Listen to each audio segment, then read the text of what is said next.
everybody together in the room this week. Yay, let's hope we don't have to do that on Monday. It's my pleasure today to introduce to you Dr. Stefan Fritsch, who is an associate professor of international relations in the Department of Political Science at Bowling Green State University. His research focuses on issues of international relations, international political economy, and comparative politics. It's particularly interested in the relationship between technology and international affairs, the political economy of technological innovation, global trade issues, globalization, theories of international political economy, multinational corporations, and European integration. We're going to talk today about science across borders. That was a lot, so thank you. You'll have it. Thank you so much for having me again. Good morning, everybody. Thank you for the nice introduction. There was a lot of big words in there.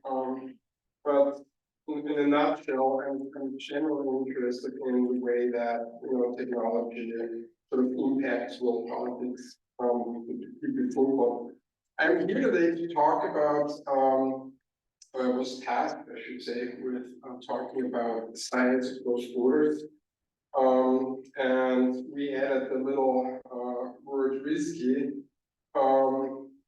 simply because, as you will see throughout the presentation, that the type of technology we're talking about today are basically technologies that are sort of implemented or potentially implemented at a global level, and they have to do primarily with the global climate. And so therefore, I felt it was justified to add the term risky.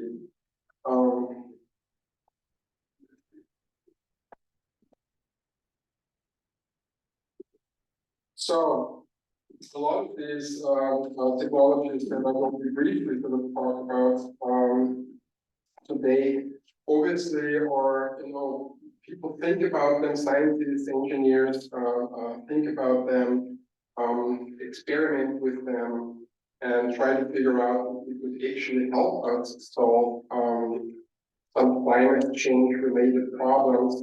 Because you can see here, when we talk about climate change, we obviously talk primarily about the CO2 emissions, right, that we're have been pumping into the atmosphere for quite some time now. You've probably seen such graphs before. I generally always operate under the assumption that I have a well-read or well-informed audience here that has been my experience in the past. So that's probably not a big surprise when you look at these graphs, which depict basically CO2 emissions from 1751 to 2022. And you can clearly see how, there are also graphs out there that obviously look at this much larger, but they cover much larger span. And the graph would actually be more dramatic if we sort of expanded the time horizon. But you can basically say that since the Industrial Revolution, the amount of CO2 that had gone into the atmosphere had grown very strongly. Some people say probably almost exponentially. And so, as a consequence of this, we have, of course, over time now been experiencing the consequences of this, right? CO2 fundamentally does one thing, make it simple, it increases the average temperature, right, around the planet. Not uniformly, but as a general trend. And this, of course, has manifested then itself in the consequences. We have increasing occurrences of natural disasters. We have been observing for decades now decrease in biodiversity. We are increasingly facing questions of how we deal with agriculture, right? How we feed basically a still growing global population. There are general concerns about the habitability, right, living on planet Earth. and for the moment, that's the only one we have. Right? We are increasingly seeing discussions in my discipline of international relations, climate change induced migration. There are debates about introducing new categories of refugees, right? Environmental refugees. So in a nutshell, these are climate change impacts a lot of different dimensions of our life. And actually, I would argue we can witness this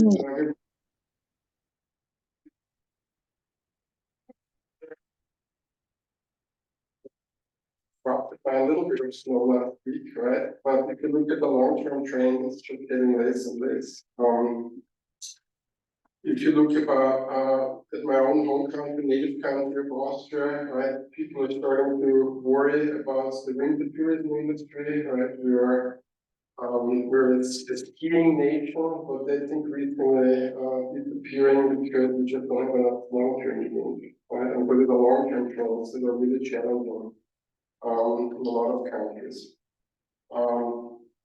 So I have a couple of more, two more sort of graphs. You might have seen that before.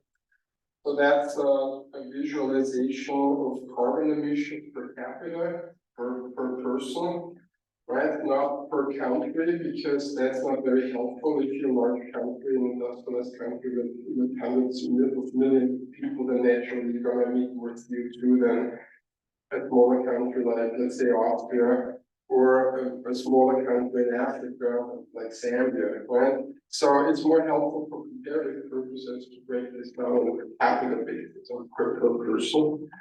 And that, of course, shows us that there are certain regions in the world that simply use more energy, have a more energy-intensive lifestyle, and therefore also naturally produce more CO2 emissions. So to speak, the root of the problem is mostly concentrated in certain parts of the world, right? Mostly countries that are considered highly developed, like the US being one of them, obviously. But you also see large emitters in Europe, in Asia, particularly China, of course, although it's still significantly lower on a per capita basis, because it's such a large country with a large population, obviously the limit a lot. You also see how certain parts of the world, like Africa, for example, or South America, contribute significantly less to the problem, right, to begin with. So this is just to show us a little bit how unevenly distributed the emitters are, right, CO2.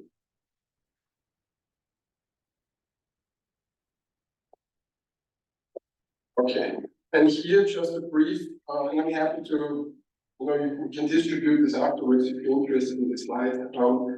I want to take a look at that later. Here it's CO2 emissions are depicted or broken down based on sectors, right, economic sectors.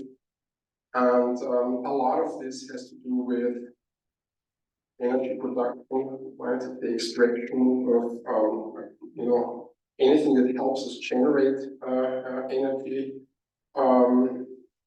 Transportation, manufacturing is a huge contributor, agriculture. So it's really widely distributed, and some of these sectors we have sort of focused on more, or people are more aware of certain sectors than others. I always like to point out how little the contribution of aviation actually is, because we always talk about, how bad flying is. And really, it's not great, but it's relatively little compared to other, for example, road transportation. So, there are a lot of potential areas that we could, think about how to reduce CO2 emissions. Some of those sectors have been targeted, as I said, more prominently. Others are sort of flying a little bit under the radar. Okay. Now, so what do we do? That's the big question. How can we reduce the CO2 in the atmosphere And how can we, are there any solutions out there that help us to sort of bring the temperature down, right? That's really what the main problem, right? How do we reduce the temperatures? And that's where sort of this risky technology comes in, right? There are sort of, we're in the early stages of experimenting with completely new technologies that could potentially be, scaled up to the massive, the massive scale that are generally fall under this rubric of geoengineering, right? So I'll give you an example, or several examples actually. So there are multiple ways to deal with that. One of them is the extraction of CO2 directly out of the atmosphere. So you basically suck it out of the atmosphere and throw it on the ground. That's one idea, right? Sequestration of carbon dioxide. Okay, that's done already at the experimental stage. We have some plans. I recently read about a large-scale experiment in Iceland, where you build one of these plants. Think of a huge, almost like a vacuum cleaner, right? It sucks out the CO2 and then transports it and stores it underground. That's one possibility. We have sort of the more traditional one, which is reforestation, right? You want to plant trees, because trees often need CO2 to grow, to store it actually. And it's certainly going on around the world, but it's not enough, right, to sort of counter it, continuing the pumping of CO2 into the atmosphere. Then we have a range of technologies, experimental technologies that try to basically reduce the radiation that comes from the environment. Right? And so what we try to do is find ways to increase the cloud cover around the world. Right? So there are experiments to basically inject certain chemicals into the atmosphere that would help thicken clouds. The idea is that more clouds basically act like a mirror, right, and reflect the solar radiation. Okay, and so we either do this with the chemicals that increase the clouds. There are the so-called cloud seeding, where you do the same thing. You basically put chemicals on a plane, you fly into the lower atmosphere and release those chemicals, hoping that they basically create water molecules that will result in the clouds. Right? And then, of course, on the far right, we have these ideas of like massive sun, like reflecting, I don't know, on the mirror, right? Or maybe some of you have it in the backyard, right? It's huge like umbrellas, like these square umbrellas that are massively large. So similar things are sort of designed to be put up into the atmosphere, right? And then it should float there, like massive unveil, right? The last one here depicted on the ocean, that we call this ocean iron fertilization. So you basically put iron into the oceans that's required nutrients to produce more plankton. And plankton would then, of course, need CO2 and sequester CO2 during the growth process. So that's another possibility, right? Scientists have come up with, right? So you see, it's a mix of things, right? But the general idea is that you have to somehow introduce materials into the atmosphere, right? To create sort of reflective streams. Sounds pretty futuristic, right? And it is in many ways, but it's certainly in its experimental stages, right? I have this here in the two photos. One is that plant in Iceland, right? That's operating. The other one is an image of a plane that is equipped with those chemicals that should be released like during flight. And that's, there's a lot of experimentation going on the Arab Peninsula, right? So Dubai, Oman, Saudi Arabia, they're experimenting with that kind of stuff, hoping to create more clouds. A lot of this experimentation, right, research and development is played out in the private sector, right, or it's private sector and universities that engage in that. Some countries also have sort of set up funds for that, right, to sort of get this going, at least on the experimental stage. The main challenge here that we have, which is not confined to sort of these types of technologies, but we see it in other areas of technology too, with AI or autonomous weapon systems and so on. We have a lack of international regulation. In other words, there are no international agreements or treaties, right, that would regulate how countries can sort of apply these technologies. So the general problem we have these days, the days are gone where we would have strong agreements, for example, for nuclear weapons, or that kind of stuff. Right? A lot of that has expired in the last year, or has not been renewed. So this lack of sort of global framework, right, is a huge problem for a lot of these things.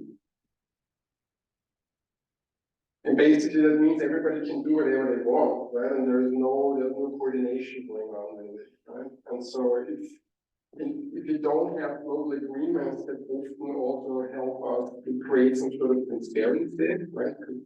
Once you have agreements, countries have to report, right? They have to sort of exchange information with each other, right? That's the whole purpose of these agreements quite often. You're just not aware really of what's going on, right? It's like a piecemeal. You kind of, you catch certain things here and there, but nobody really has a good overview of what's happening. There's a moral hazard, right? So there's a moral dimension to this. As with any new technology that is at this early sort of speculative or experimental stage, we have very limited ideas of how this could potentially play out, right? I mean, we know what we would like to achieve, but with any large technology, or actually with any technology, you always have unintended side effects, right? Or what we in science and technology studies call negative externalities, right? So you're gonna do a lot of good things, but there will inevitably be negative side effects, right? And you just don't know what the negative side effects will be until you face them, right? Or until they manifest themselves. So the risks and benefits are not clear at this point. Right? There's always the question of, obviously we're talking about technologies on a planetary scale, right? We talk about field engineering, right? In the atmosphere in this case. And the question is, well, how would you scale these things up, right? It's one thing to do this locally, right? A little experiment in Iceland, right? That captured certainly a couple million pounds of CO2 maybe, or I think now they're not in the millions, they're in the thousands of pounds, right? But how do you scale this up to extract so much CO2 that it would actually make a really big impact, right? So who's going to pay for that, right? Who's going to develop that? Where am I going to get the land for something like this, and so on and so on. So these are challenges in the future, obviously. Should you ever decide that this is worth pursuing? You always have the scale issue. And then, as I said, how are these negative externalities distributed? As we have seen with CO2, and I haven't provided any other maps, right, where you look at, for example, exposure to these negative consequences of CO2 in the atmosphere, right? So there are all kinds of concepts out there for that, like environmental vulnerability, right? that's not evenly distributed around the planet. It's not even evenly distributed within the US, right? Here we are in Ohio, we are pretty safe, right? If you live in Florida, right, or in parts of the West Coast now, or in the Southwest, you're much more vulnerable, right? Because you're much more exposed to these potential environmental consequences, flooding, fire, drought. I would tell my students, do not move to Nevada, right, Las Vegas, or Phoenix, right? No matter how many potential jobs there are in that area, but you will inevitably come back to. And I feel very good sitting next to a large body of relatively fresh water, right? If you don't mess it up too much further like that. Right? So, but across the world, this is also unevenly distributed. Right? I mean, we are safe here, but if you ask little island nations, the Pacific Ocean, right? I mean, they are really starting. Okay, what are we gonna do, right? I mean, we're about to disappear, and so can we fortify our little island nations, or do we actually have to relocate? And if we have to relocate, where are we gonna go, right? That's those are big issues. We can already now barely handle the migrants or the refugees that are moving. You know, what are we gonna do when hundreds of millions of additional people are all removed, right? Where will they live? So this is a serious question for the future. Right? There are a couple more things with regard to the moral hazard. There's the tendency, we as humans have the tendency to often look for technical fixes, right? Technological fixes to problems that actually emanate from our behavior, right? And so it's often we invest a lot of money and a lot of effort into trying to find a technological fix instead of so that is a big right? Societies are probably more prone to trying to find a technological fix, right? I'm thinking, just as an example, and it's not made in any sort of accusatory way, right? You always have to be aware that these things develop over decades, if not centuries. But I grew up in Austria. I came to Ohio when I was 30 years old, right? That moving to Bowling Green, it was the first time in my life where I had to buy a car. Right? I was under the impression coming here, there's gonna be some form of public transportation, I need a car. And so, well, you learn pretty quickly, right? That without a car, you're stuck. Right? But this is a problem, right? This is a behavior that is almost, to speak, imposed on you, right? Because what else are you gonna do, right? Sure, you can cycle to Kroger, you know, with a bicycle trailer, but already getting to Toledo is gonna be a little bit of a challenge, right? I mean, I would probably be much thinner than I am, but considering the weather here, it's maybe not so easy, right? So I'm saying that sometimes it's very hard to change course simply because the whole society has been sort of built around certain things. If you think about infrastructure and the way we live, right? You hardly see any multi-story building here in the area, right?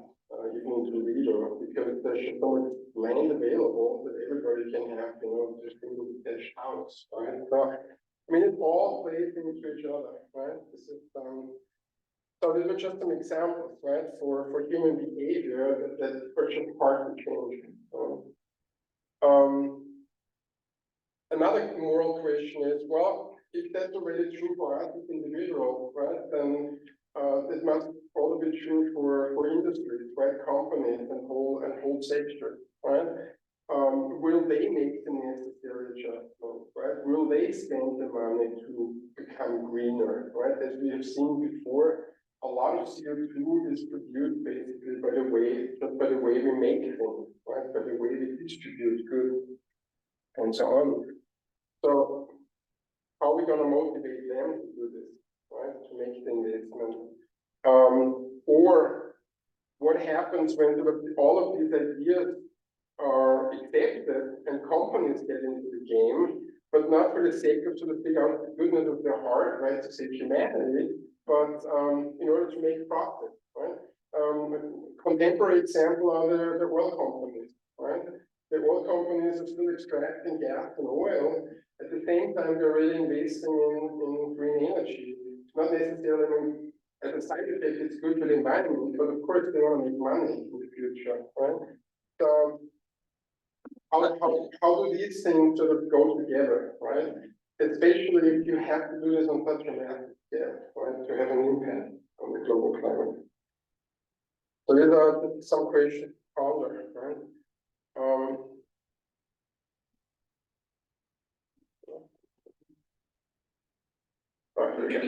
So, and then there's the human hazard dimension. Right? As I mentioned before, there are huge differences between the more developed countries, which mainly contribute to the problem, and less developed countries who overwhelmingly sort of are affected by the consequences of this.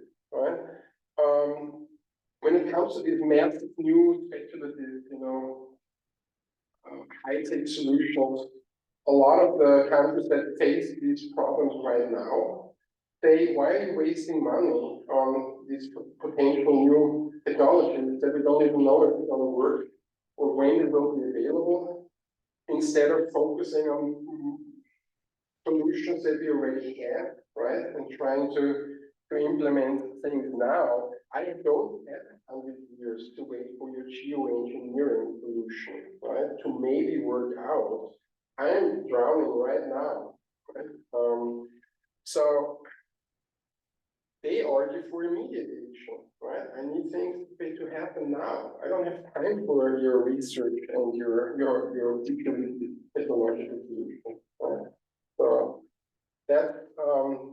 and then those are political struggles that are just playing out as we speak, right? These are ongoing debate, these are ongoing struggles between the less developed countries and the more developed countries, and it always boils down to the question: what are you going to do for me, right?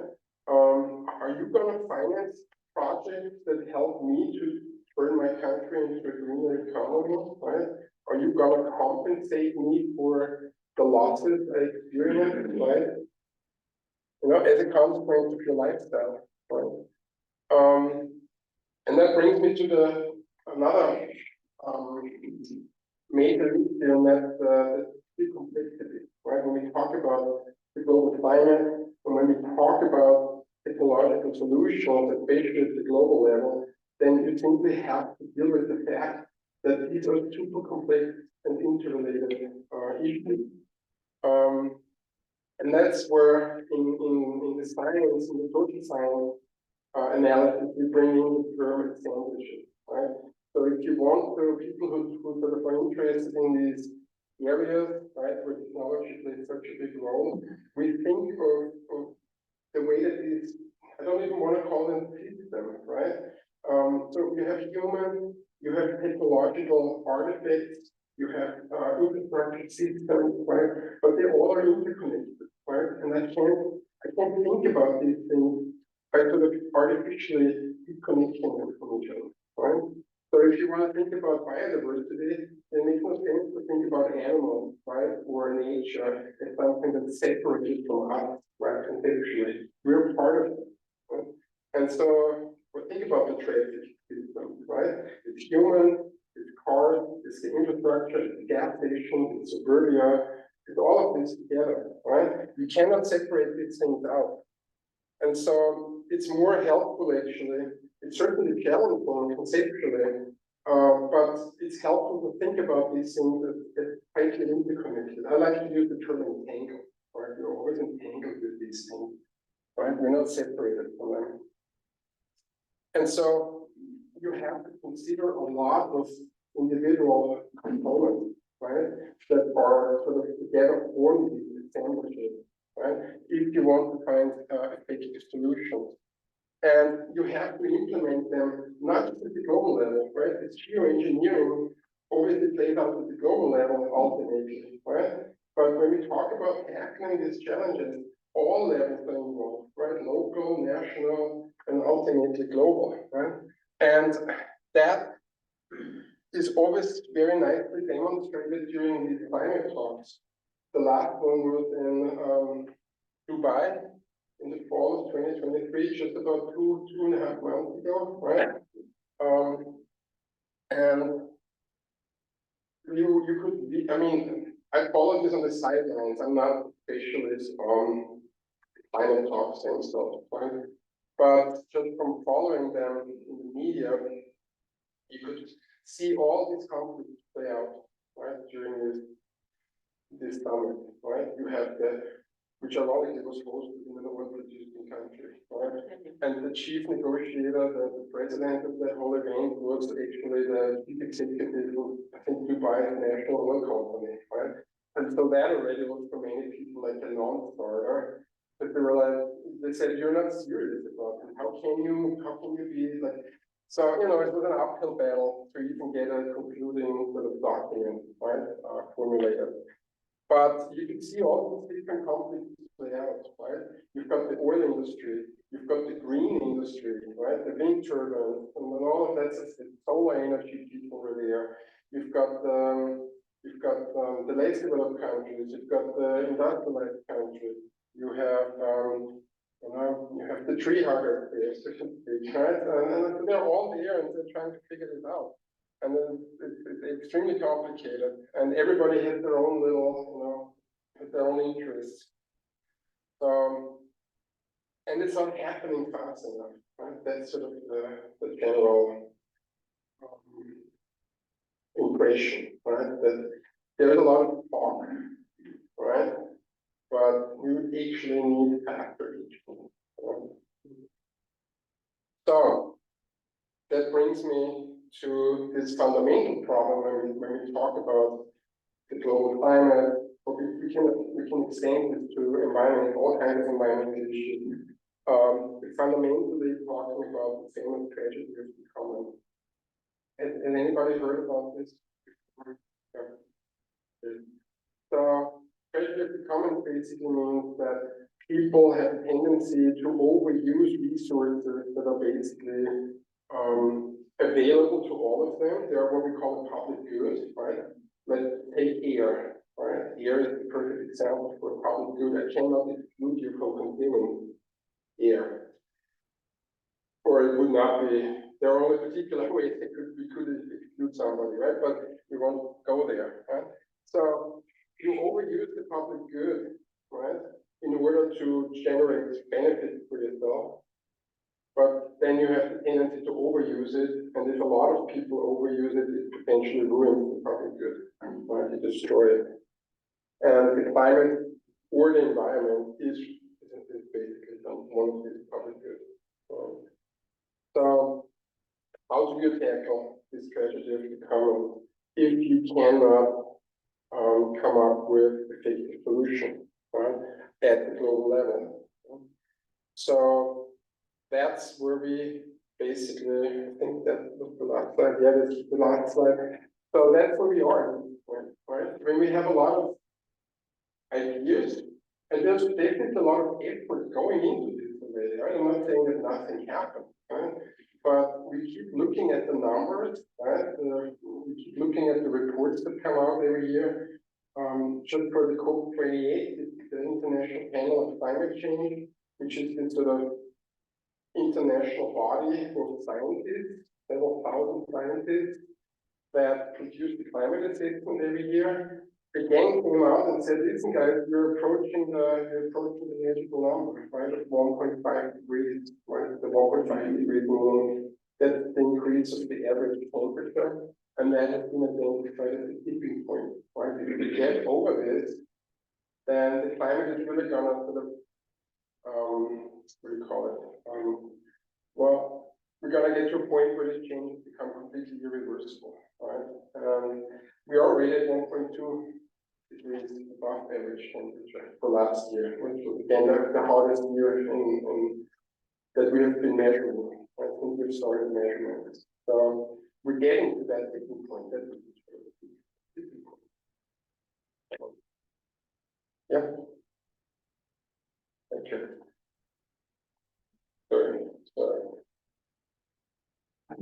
one of the things that you really didn't cover is many people don't believe it.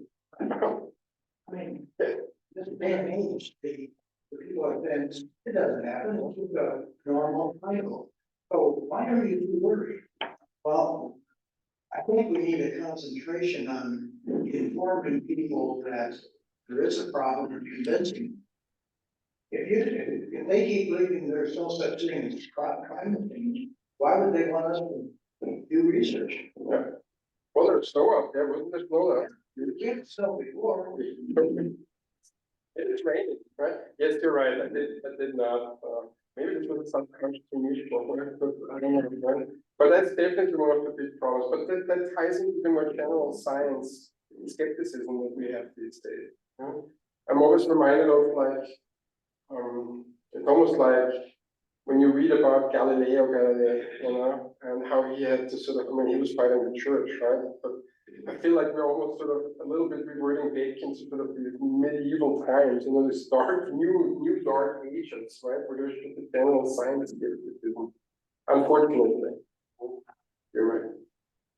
I think one of the big problems that scientists have is to talk about the 1.5 degrees, because to Americans, that's a 1.2 degrees, but that's 35 degrees Fahrenheit.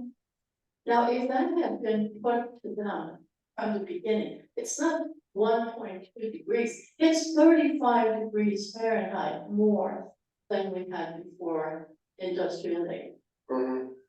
Well, No. Isn't it? I don't think it's 35. It's 1.5 degrees Celsius, but 4 degrees. 4 degrees Fahrenheit. Okay. I'm always confused because I never got around the imperial. I'm just the metric. Well, it's only more than 1.2. Yeah. That is a big deal. Right. 1.5, big deal. Right. It's So not- that goes back to what the gentleman said, right? It's really hard to sort of help, like, so let's say the lay person, right?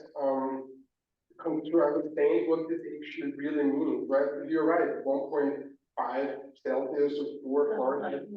It's not that much, right? But what this does, right, for the whole system, right, is really hard to. But for Americans, if they could see it in Fahrenheit, they would understand that it's much more gray. I mean, and anybody denying that there's climate change, all they have to do is go on YouTube and see all the icebergs melting and in Antarctica, whole shelves are coming down in the ocean.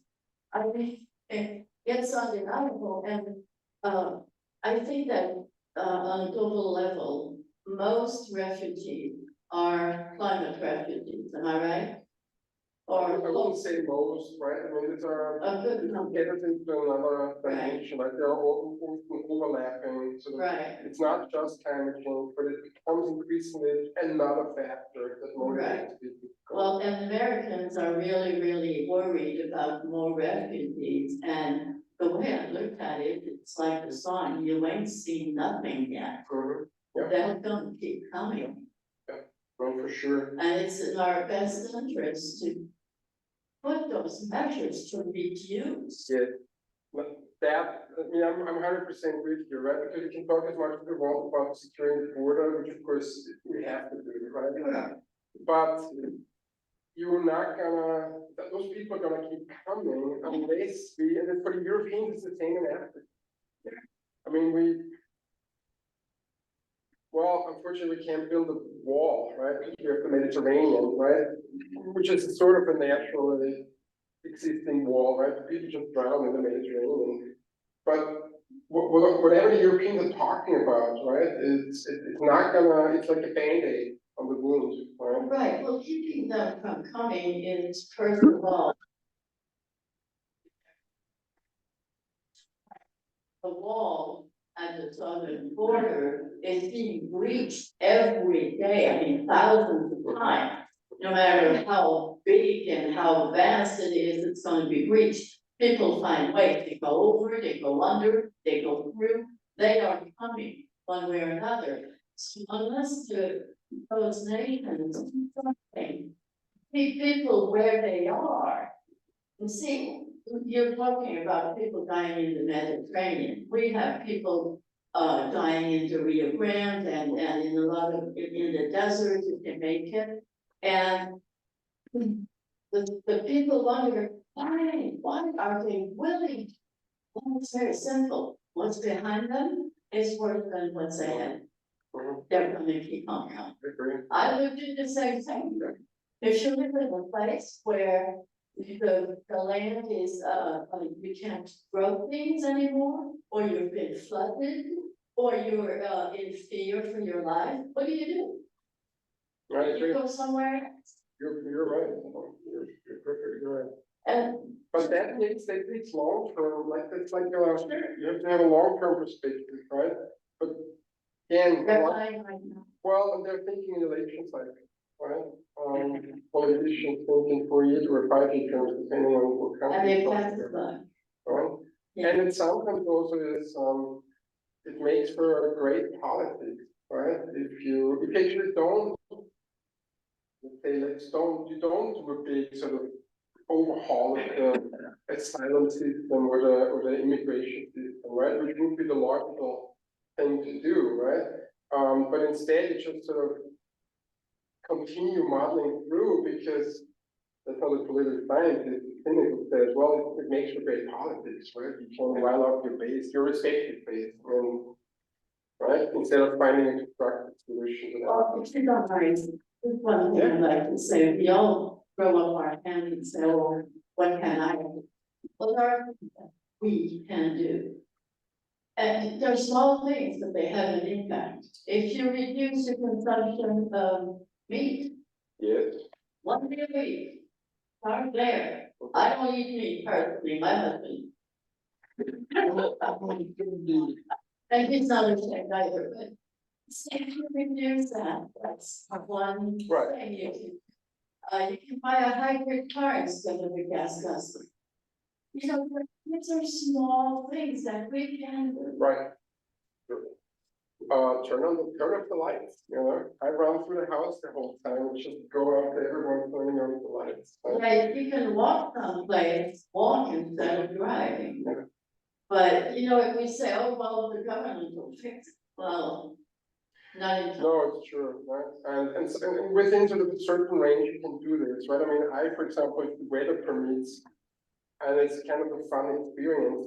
I live in Toledo, sort of very central. I live just around the corner from the big Costco there, right? On Secret and Central. And sometimes if I don't need like 50 things, right? I walk to the Costco, and it's a 15-minute walk, right? Or in the summer, or as long as it doesn't rain and snow, I'll take a bike and a bike trailer and I cycle to the Costco, and the park sort of right next to the entrance, right? And people are always staring at me, right?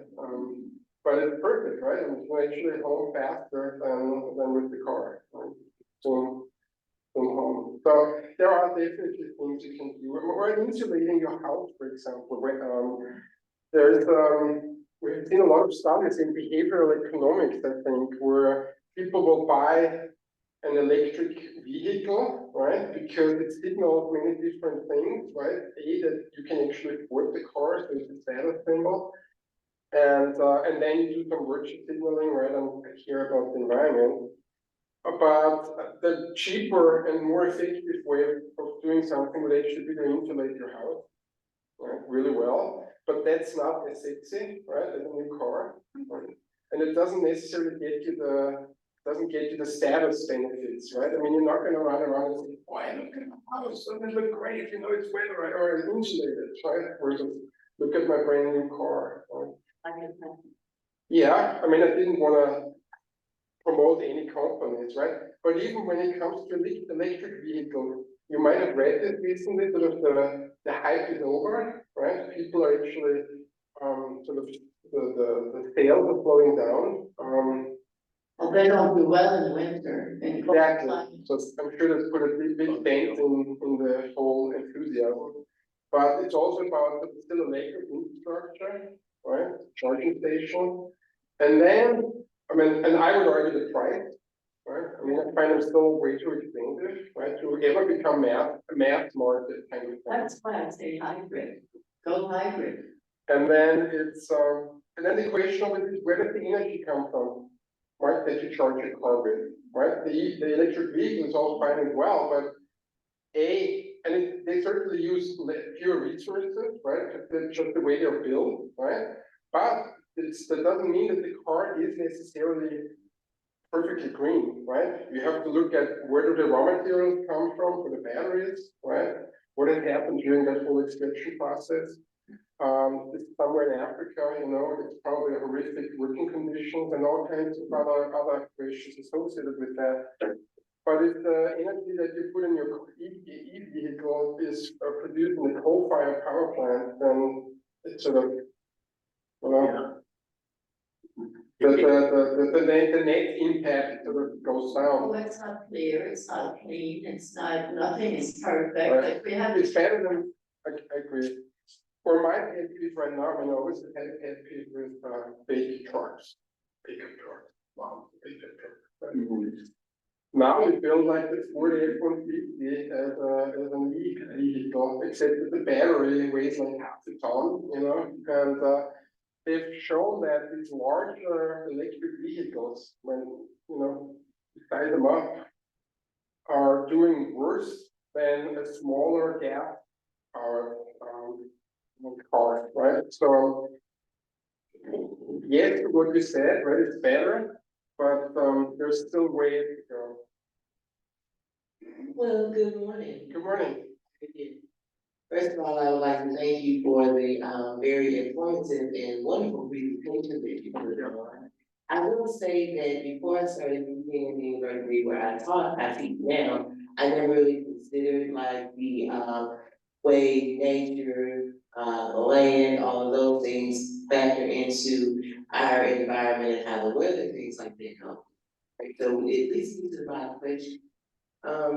What space or what potential do you see for institutions that are labeled as land grant institutions, having a space or a way to help to kind of alleviate this issue? Because I think it's at the State University, and we have our greenhouse on campus, we have all of these things set up. So do you think that if more of our land grant institutions kind of like took a play into that it could help alleviate some of these issues? Well, yes, generally, yes, but I think calling green actually does. There's a lot of awareness at the university, I mean, I've been on campus for 16 years now, right? And I've really seen how this awareness has completely changed the way that the university approaches these issues of sustainability, right? I mean, we've done all kinds of things, right? Waste management, right? The way we actually feed the students, right? I mean, it's the reduction of single-use plastic, right? I mean, in my office, there's a sensor, right? If I'm not in the office, the light goes off, right? So there are still in tiny ways they have done this, but plus, a lot of our students, I mean, we have students who study this, right? They do environmental studies, and there's a whole school, right, dedicated to that. So I think it's really been implemented in many small ways, but also sort of really in sort of trying to think big picture. Or look at our buses that we use on campus, right? They're all, they use natural gas right now. So I think that a lot has happened actually. I think it's really interesting that you mentioned the buses on BD's campus. In that area, there's like no type of public transportation for students. Everything is very natural, and I guess that's what I was really trying to get at. And they actually extended it when I started out in Bowling Green 16 years ago. Though I don't think any bus actually.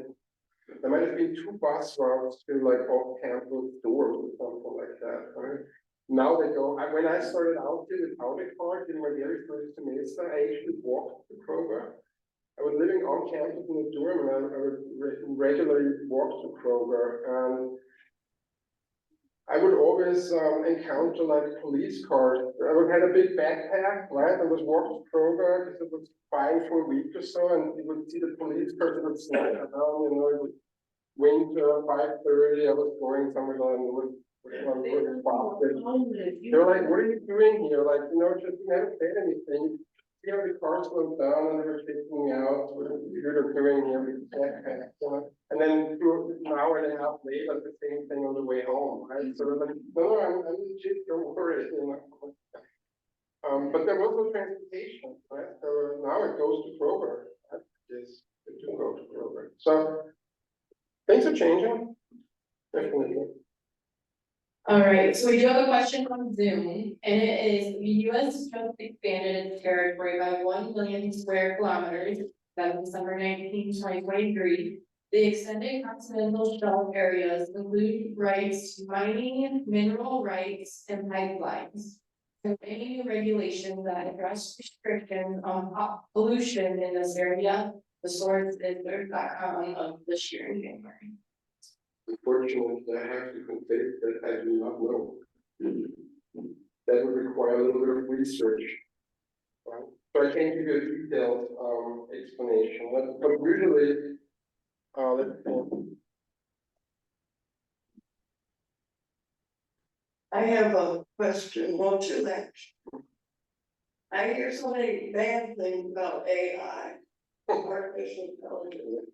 All the information you've shown today, if AI was used, would they come up with some new ideas for how we could handle?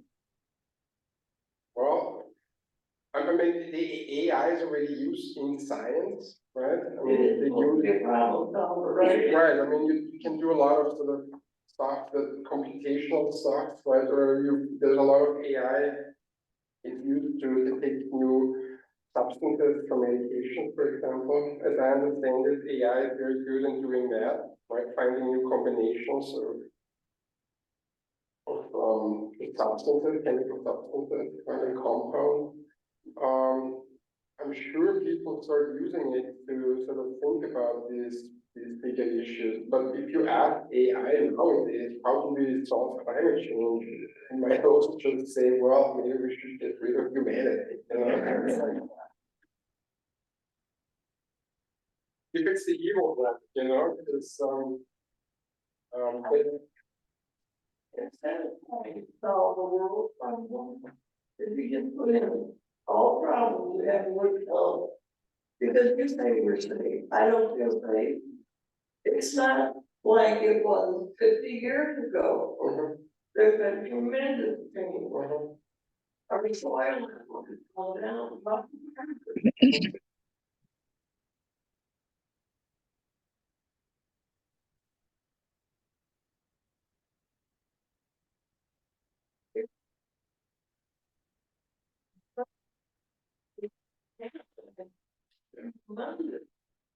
Forest fire. I couldn't even breathe in my house. that's true. I remember driving to upstate New York when it happened. No, it started at the spot locally, yeah. They had to meet, you know, let's work with where we're at. Because that's where you get people interested. Right. I mean, yeah, I know the ice is melting. That's far enough away, there's nothing I can do about that. But like we said, there's a lot you can do in the Exactly. And then at the end, it's going to be a multi-level purpose, multi-level process. Right? I mean, it is in many ways. Community. Yeah. And work out programs. Yeah. And educate us. The other problem is, we'll hear a problem, we never hear a follow-up. We don't have the newspapers like we used to do to keep us informed. I mean, so many times I watch on TV, the news, they'll come up with this problem, never hear the conclusion. I don't know if that means that that's just a problem of the news organization, right? Not keeping tabs on it, right? Or to get distracted with something else, you know, another sinkhole somewhere. And how the electric cars are great. turn the wrong way.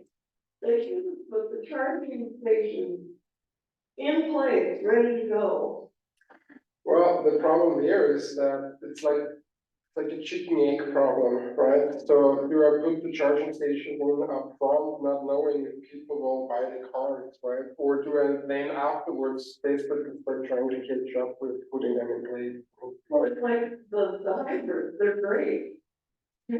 Wow, you can't get rid of them, those will cry. Just have a good back and forth, because they were afraid of it. It's But probably, hybrid love them.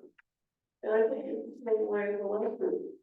A lot of people with electric, they love them. yeah. They're faster, easier to drive, lighter weight.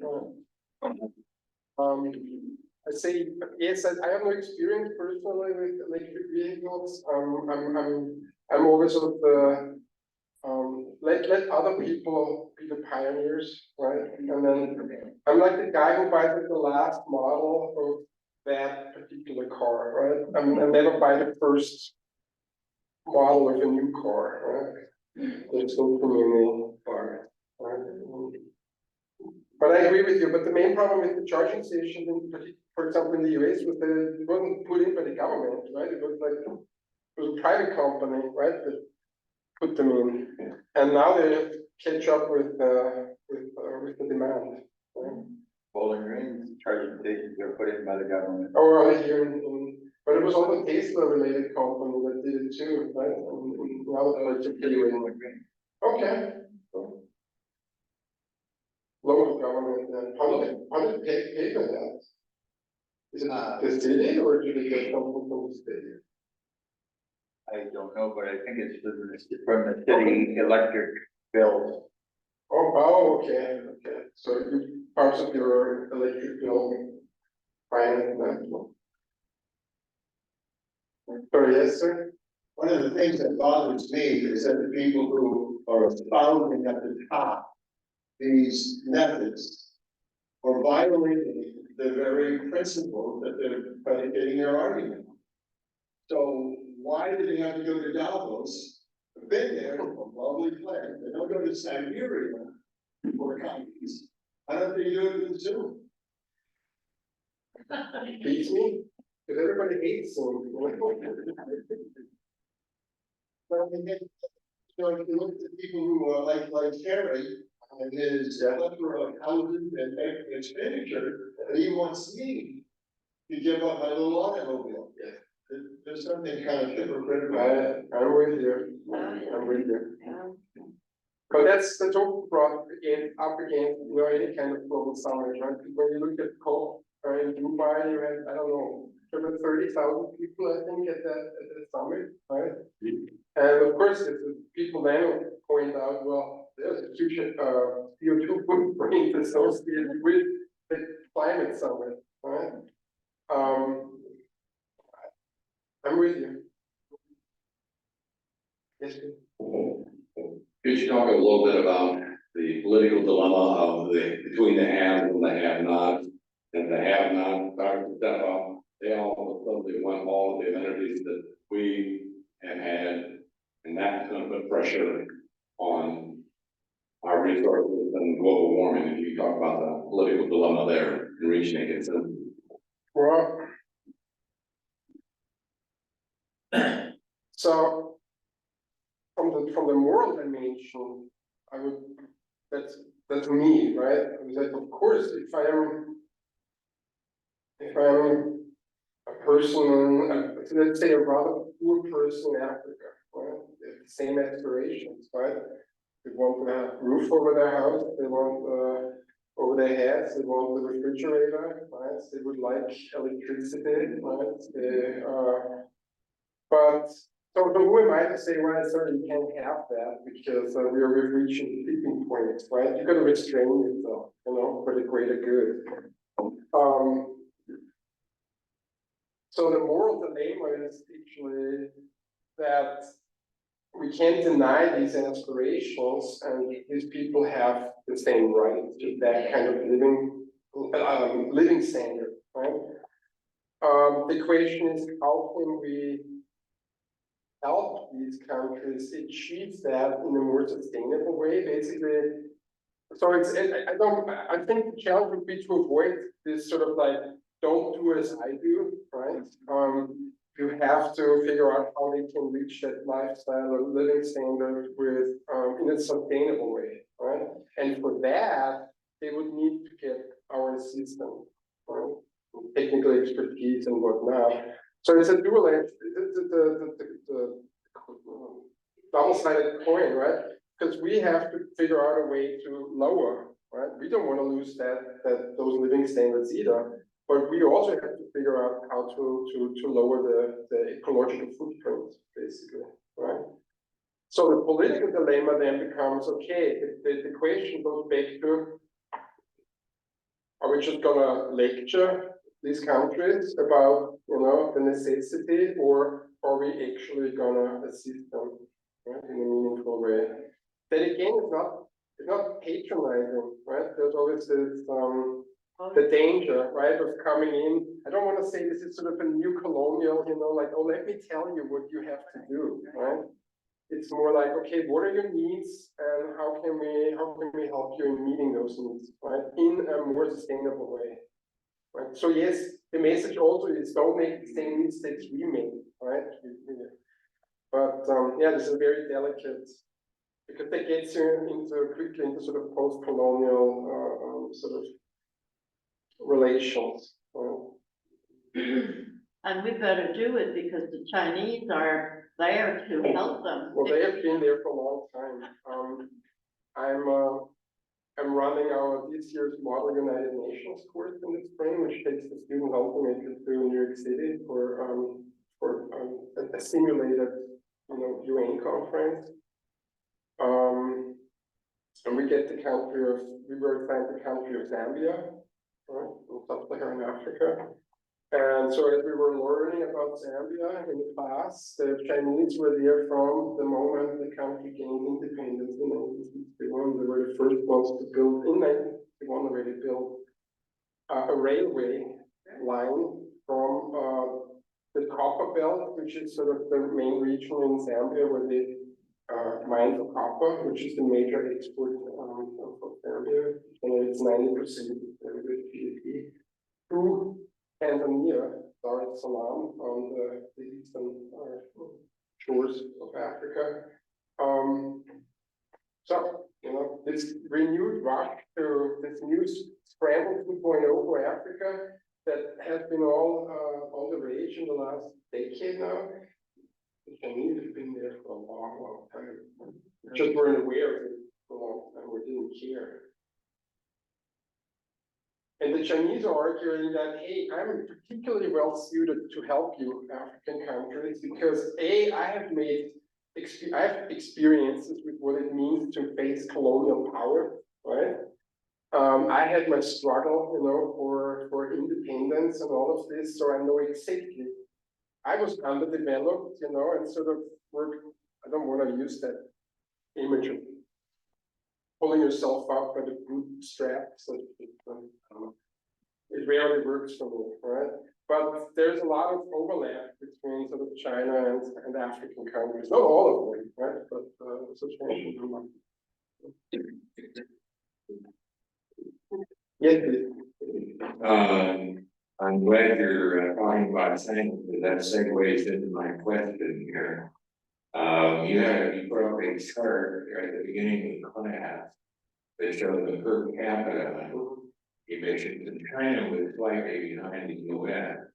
But if you look at it from the point of view of political units, China emits more than twice as much carbon dioxide as the US. And even India, which is much less per capita, emits more carbon dioxide than the US. Now I noticed you didn't talk about any of the United Nations level activities that are going on, but I believe there's something called the Paris Accord. And the Paris Accord, is going to try to limit CO2 emissions to a certain level, or trying to keep the temperature to a certain level. But they give China a pass. China's called a developing country, Now, it's even worse than that, because China knows they aren't going to have a get out of jail card free forever, so they're building coal power plants faster than they would be building them left to their own devices. So the whole thing is just counterproductive, it's making it worse. Yeah, China. But it's also the largest, well, it's not just the largest producer of solar panels, because it has the largest sort of,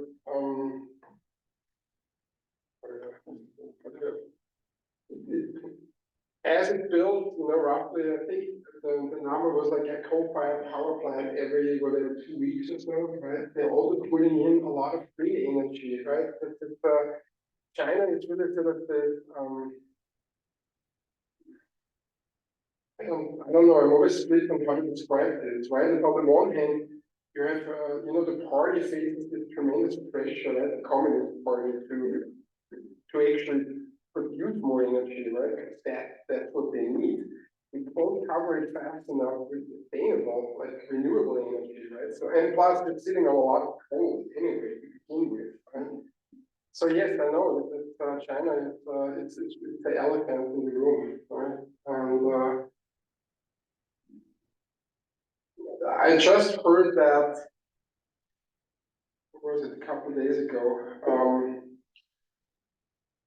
they were talking about, well, I mean, they're always talking about like the responsibility, right, and the efforts to cut down food.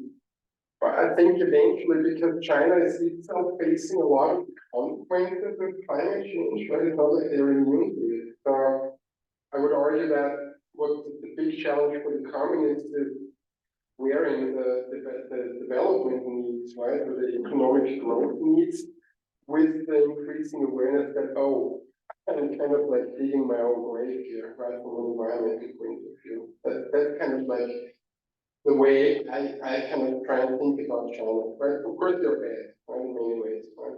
They contribute a lot.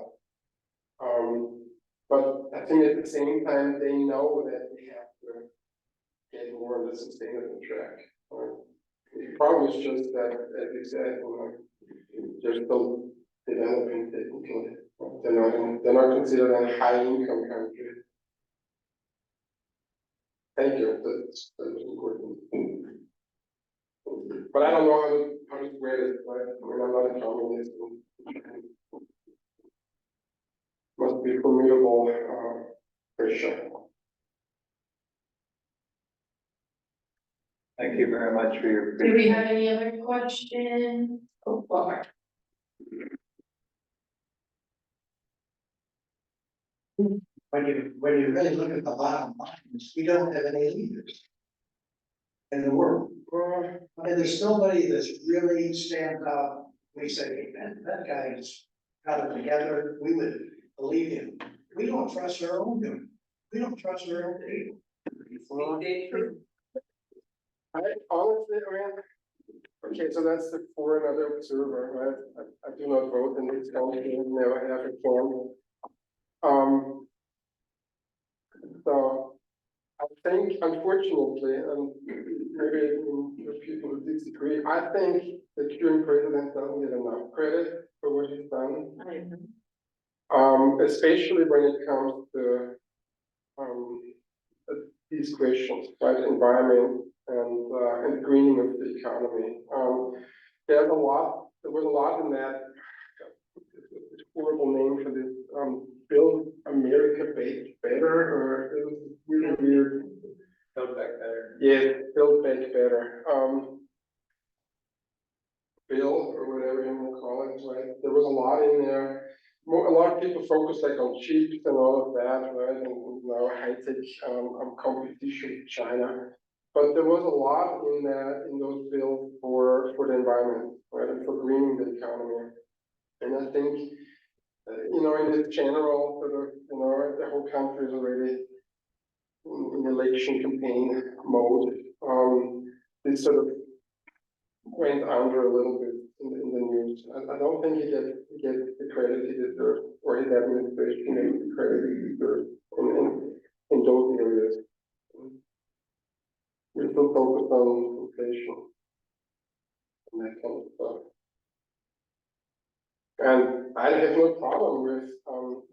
82-year-old being president. I like the wisdom of 82 years, compared to previous Italian president, he's like a toddler, I think the last president, Mattarella, was like 91 when he died, like 15 years and a half ago, right? And he was in office.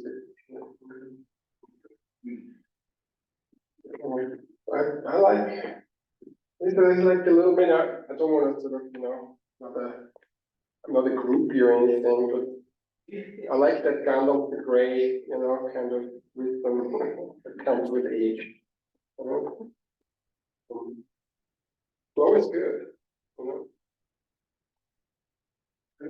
like slow food, good. You're preaching to the choir. Well, but that should actually be encouraging, right? I'm like really sad about it. I was like, I don't know. There's apathetic, I mean, I guess then say when there's no enthusiasm, right? Well, of course he's not Obama, right? But he has been around for a long time. He knows how this works, right? I mean, if you have a 40, 50, or maybe even a 60-year-old, go-getter in Washington, I don't know if they can get these things done. I don't see any on the horizon where I'm like, oh, we have to do this. No. Who knows? Maybe in the next election cycle, it's gonna be Governor Fritsch, great Whitmore, That'll be interesting. right? So it depends a little bit with regard to the leadership. Maybe we've been saying this, we said this 40 years ago, 50 years ago. Oh, I wish we had leaders. But then again, we weren't really talking about environmental things. To the same extent. Al Gore was talking about. Well,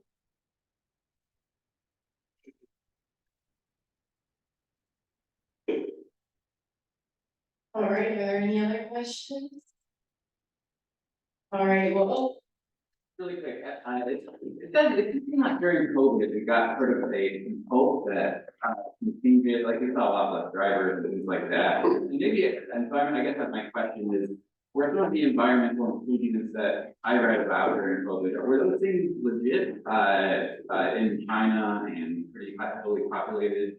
yeah, I mean, oh, sorry, so was, COVID had some sort of, there were some positive environmental side effects of COVID, particularly with regard to CO2 emissions. Yes, that was true, right? I mean, there was no flying for a while, there was very little driving, industrial production went down.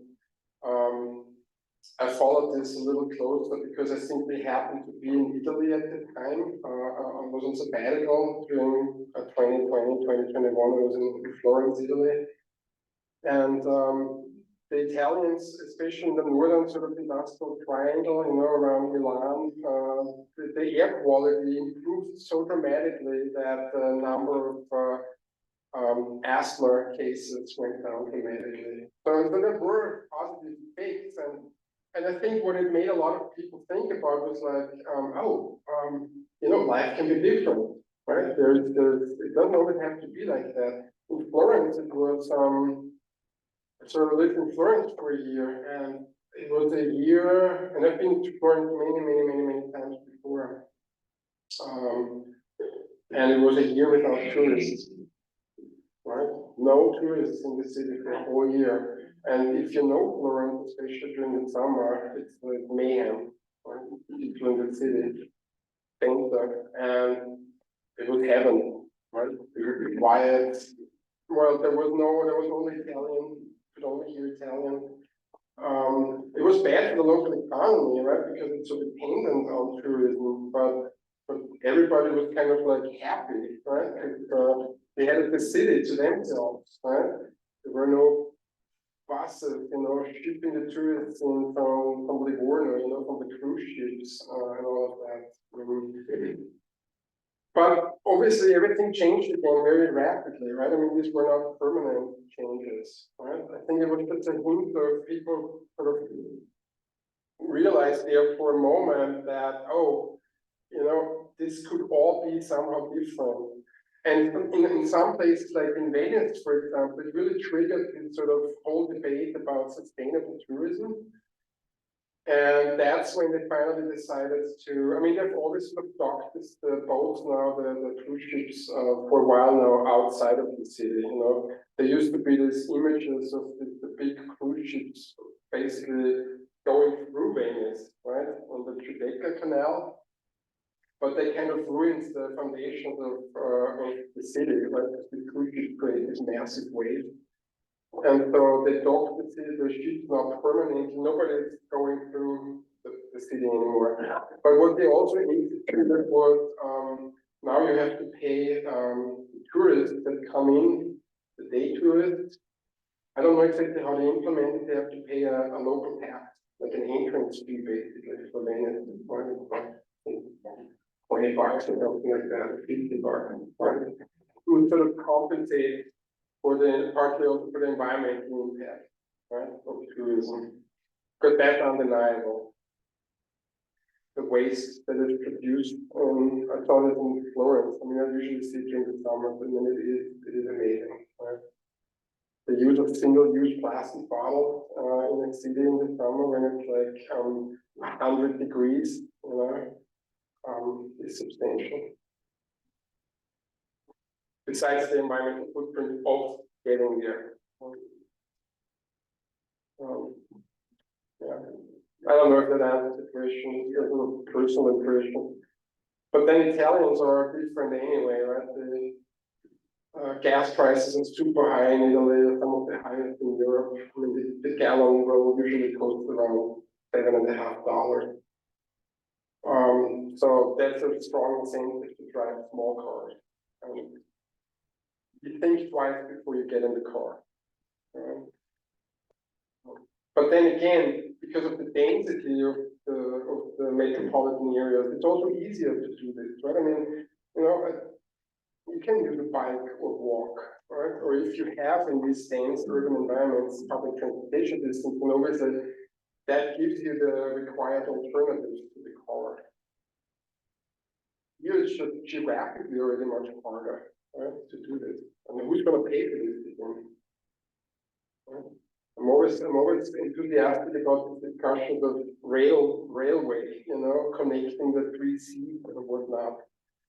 But who is going to use that, right? I mean, are there really that many people traveling from Cleveland, Columbus, Cincinnati, right? I mean, would that make sense economically? It sounds good, but I don't know.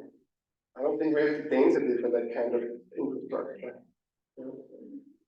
Well, plus Americans love their car. Well, there's that. It's a leisure to freedom. Car. Oh. All right, well, thank you, Dr. Stefan. And is there anything that you would like to go back and see, or if the Zoom participants would like to go back and watch this video, that will be posted on our YouTube page. Our YouTube page is the Wood County Committee on Aging Inc., INC.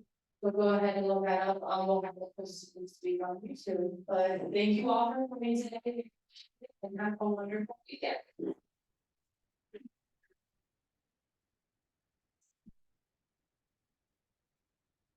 Well, thanks. That's always good.